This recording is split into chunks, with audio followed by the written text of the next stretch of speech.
Salut à tous, le journal du foot de ce mercredi 26 mai, c'est le point de départ d'une nouvelle aventure pour les Bleus. 22 joueurs de l'équipe de France seront ce mercredi soir réunis à Clairefontaine pour entamer la préparation de l'Euro. 4 joueurs vont manquer à l'appel en raison de leur participation aux finales européennes. Pogba, Kanté, Giroud et Zouma.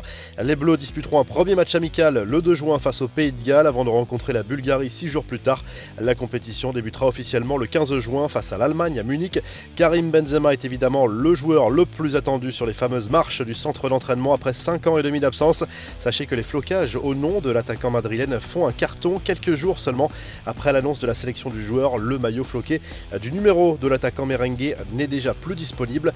Rudy Garcia règle ses comptes après l'annonce de son départ de l'Olympique lyonnais.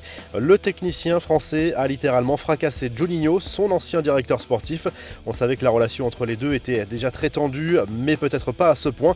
Garcia a expliqué sur RMC et au quotidien L'équipe comment le Brésilien avait tenté d'interférer dans certains choix sportifs, notamment sur le temps de jeu des Brésiliens. Il regrette aussi son manque d'expérience. Jean-Michel Aulas et plusieurs joueurs ou anciens joueurs du club ont immédiatement réagi à cet entretien sur les réseaux sociaux. Le président lyonnais s'est dit très déçu par cette sortie médiatique.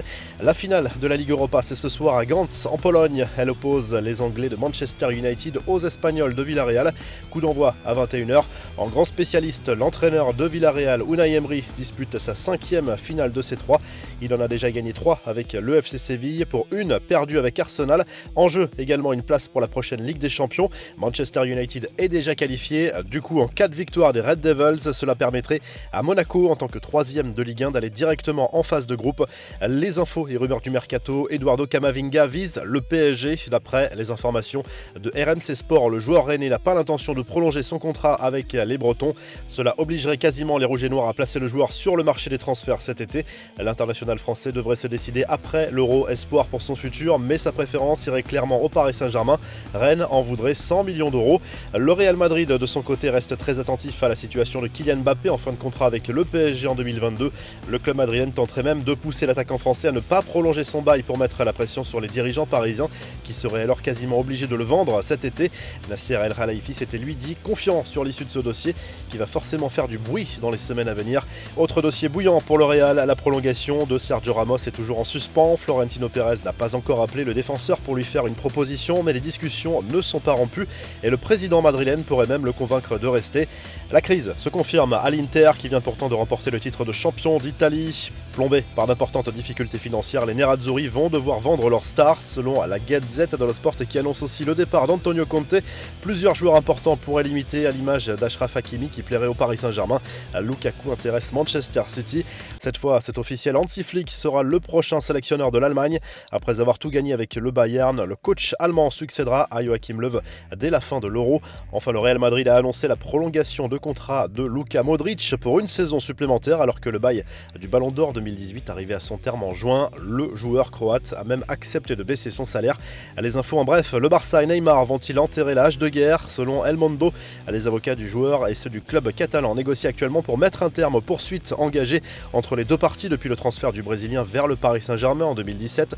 2 gros dossiers judiciaires sont actuellement ouverts, celui concernant un non-règlement de 3,5 millions d'euros au joueur et celui sur la plainte du Barça contre Neymar, le Barça considérant l'avoir payé trop cher lors de son passage selon les conclusions du contrôle fiscal auquel le club a été soumis.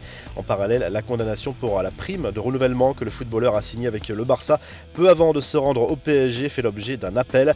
L'UEFA de son côté ouvre une procédure disciplinaire contre le Real, le Barça et la Juve pour ne pas avoir abandonné totalement le projet de Super League. La sanction pourrait aller jusqu'à une exclusion de la Ligue des Champions. Selon la Cadena Ser, cette fois les fondateurs de la Super League travailleraient sur une nouvelle version du projet plus ouverte, avec le mérite sportif placé au cœur du projet cette fois. Enfin, Kylian Mbappé a reçu son vaccin contre le Covid. Le joueur du PSG l'a annoncé en publiant une photo sur Instagram alors que les autorités souhaitaient faire de lui l'un des ambassadeurs de la campagne de vaccination.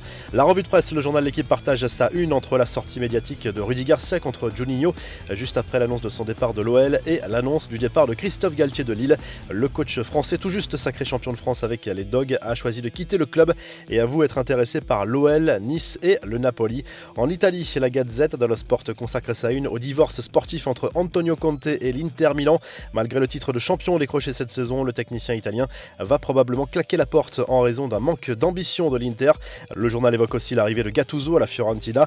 En Espagne, le journal Sport se penche à nouveau sur le futur de Ronald Koeman, dont l'avenir est toujours en suspens après la réunion effectuée avec sa direction mardi.